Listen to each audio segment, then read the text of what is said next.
أعوذ بالله من الشيطان الرجيم.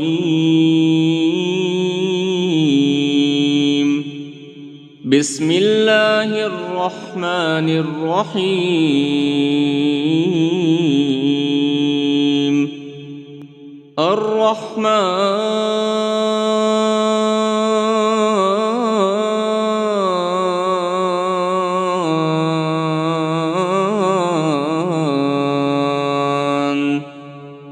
علم القرآن خلق الإنسان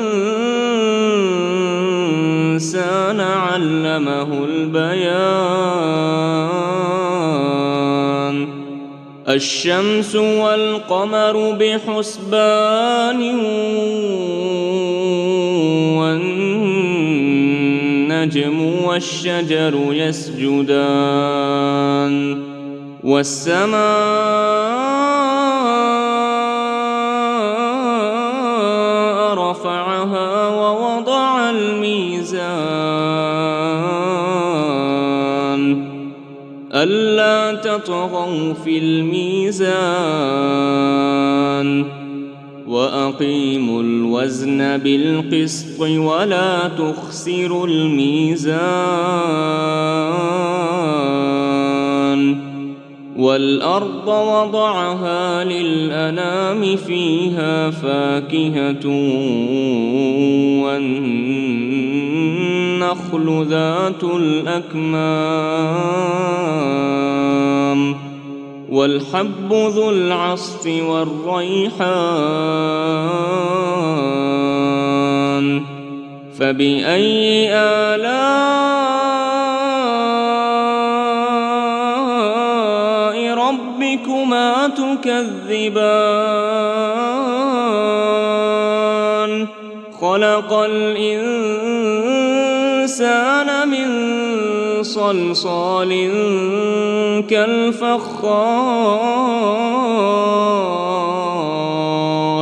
وخلق الجان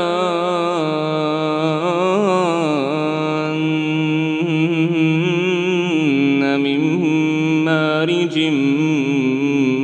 من نار.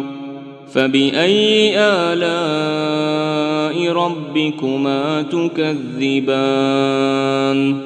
رب المشرقين ورب المغربين. فبأي آلاء ربكما تكذبان؟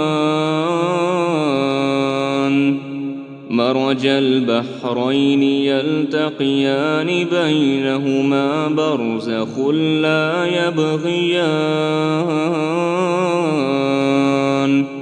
فبأي آلاء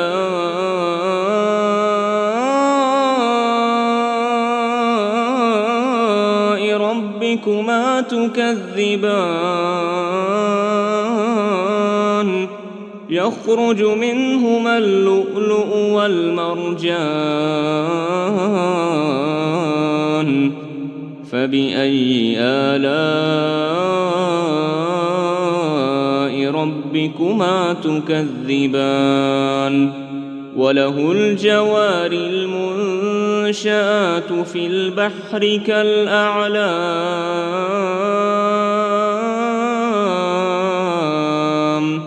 فبأي آلاء ربكما تكذبان؟ كل من عليها فان ويبقى وجه ربك ذو الجلال والإكرام.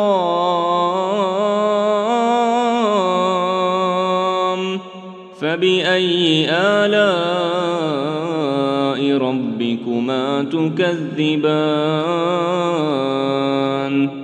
يسأله من في السماوات والأرض كل يوم هو في شأن.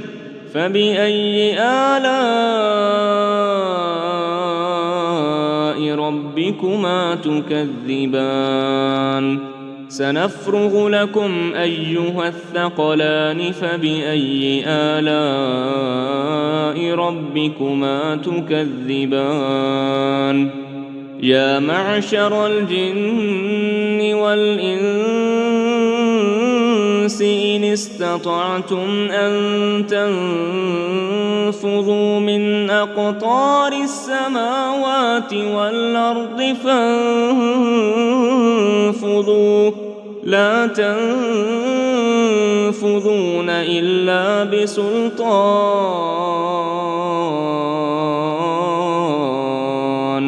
فبأي آلاء ربكما تكذبان يرسل عليكما شواظ من نار ونحاس فلا تنتصران فبأي آلاء ربكما تكذبان فإذا انشقت السماء فكانت وردة كالدهان فبأي آلاء ربكما تكذبان فيومئذ لا يسأل عن ذنبه إنس ولا جان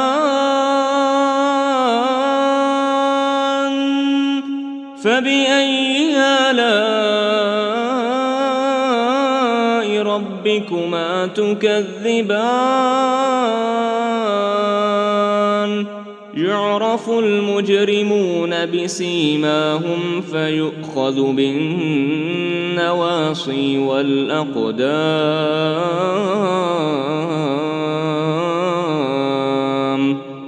فبأي آلاء ربكما تكذبان هذه جهنم التي يكذب بها المجرمون يطوفون بينها وبين حميم آن فبأي آلاء ربكما تكذبان ولمن خاف مقام ربه جنتان فبأي آلاء ربكما تكذبان ذواتا أفنان فبأي آلاء ربكما تكذبان فيهما عينان تجريان فبأي آلاء ربكما تكذبان فيهما من كل فاكهة زوجان فبأي آلاء ربكما تكذبان متكئين على فرش بطائنها من استبرق وجنى الجنتين دان فبأي آلاء ربكما تكذبان فيهن قاصرات الطرف لم يطمثهن إنس قبلهم ولا جان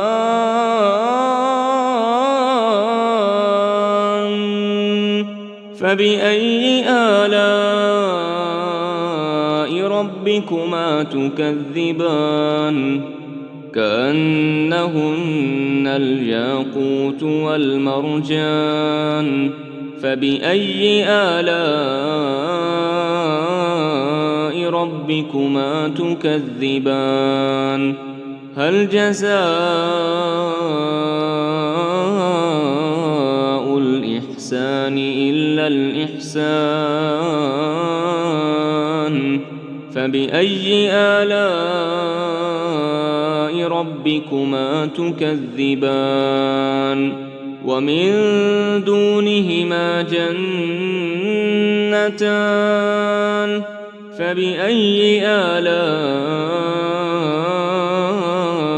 ربكما تكذبان مدهامتان فبأي آلاء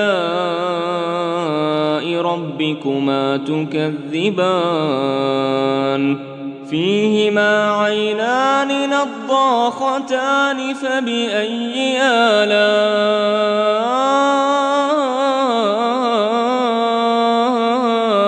ربكما تكذبان فيهما فاكهة ونخل ورمان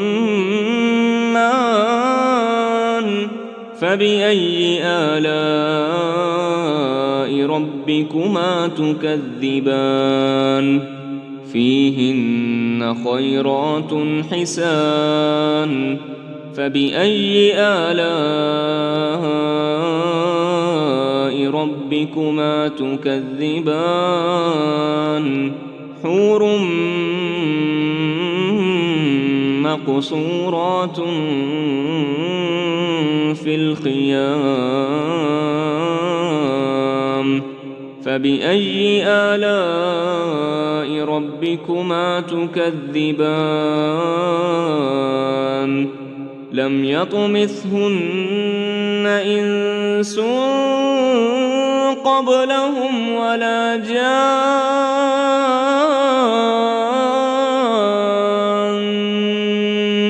فبأي آلاء ربكما تكذبان متكئين على رفرف خضر وعبقري حسان فبأي آلاء ربكما تكذبان تبارك اسم ربك ذي الجلال والإكرام